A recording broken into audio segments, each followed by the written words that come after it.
Hey guys, welcome to the second episode of my channel. Sorry, I forgot to tell you last time. I'm gonna post like 2 videos a week, I think. So, this time on this episode, we're doing a backstory on like the true story of Annabelle, the doll. Um, but let's get into it. One of the creepiest parts of the truly scary The Conjuring is the evil possessed doll Annabelle, who makes up the cornerstone of Ed and Lorraine Warren's spooky museum of trophies. Director James Wan redesigned Annabelle for the movie, giving her a much more disturbing sorry. But in real life, Annabelle was just your run-of-the-mill Raggedy Ann doll. Donna got Annabelle from her mother in 1970. Mom bought the used doll at a hobby store. Donna was a college student at the time and living with a roommate named Angie. I think that's how you pronounce it. And at first, neither thought the doll was anything special. But over time, they noticed Annabelle seemed to move on her own. At first, it was really subtle, just changes in position. The kinds of things that could be written off as the doll being jostled. But the movement increased, and within a few weeks it seemed to become fully mobile. The girls would leave the apartment with Annabelle on Donna's bed and return home to find it on the couch. Their friend Lou hated the doll. He thought there was something deeply wrong with it, something evil. But the girls were modern women and didn't believe that sort of thing.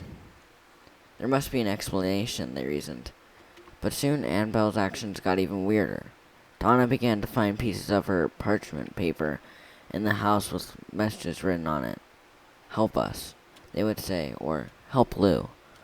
Just to make the whole thing that much creepier, nobody in the house had parchment paper. Where the heck was it coming from? The escalation continued. One night, Donna returned home to find Annabelle in her bed with blood on her hands.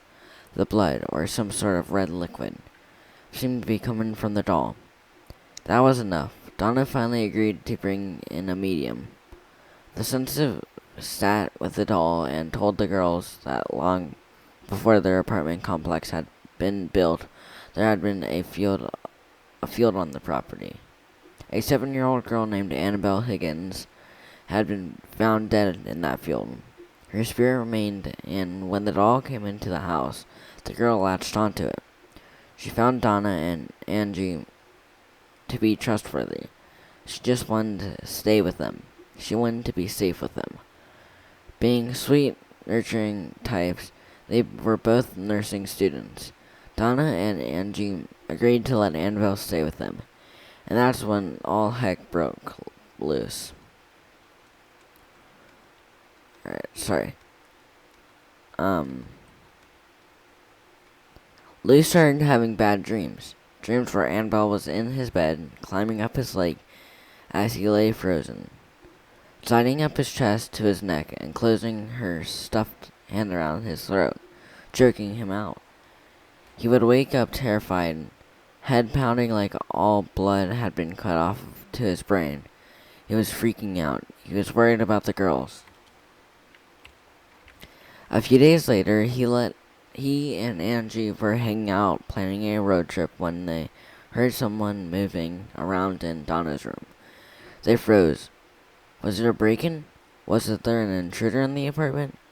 Lou crept over to the door, listening to rustling within. He threw open the door, and everything was as it should be, except Annabelle was off the bed and sitting in the corner. Bro, my dog just scared me. As he approached the doll, Lou was consumed with that feeling. A burning on the back of the neck that indicates someone was staring at you. He spun around. Nobody was there. The room was empty. and then sudden pain on his chest. He looked in his shirt and saw a series of reeking claw marks, rough stitches in his flesh that burned. He knew Annabelle had done it. The weird claw marks began healing almost immediately. They were totally gone in 2 days. They were like no wounds any of them had ever seen before. They knew that they needed more help, and they turned to an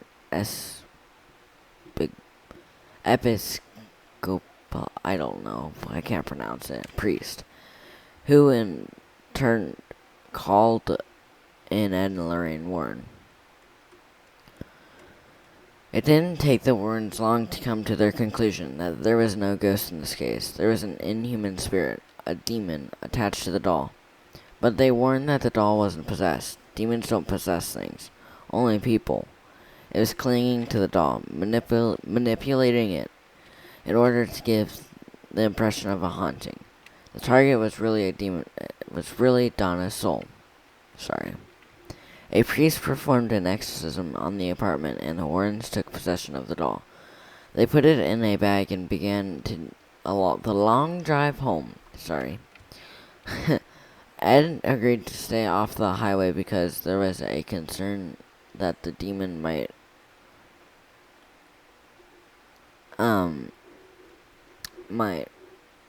flip with the car. I can't find an appropriate word for that. And at 65 miles an hour, that would be disastrous. And sure enough, as they drove on the back roads, the engine kept cutting out. The power steering kept failing, and even the brakes gave them trouble. Ed opened the bag, sprinkled the doll with holy water, and the disturbances stopped for the moment.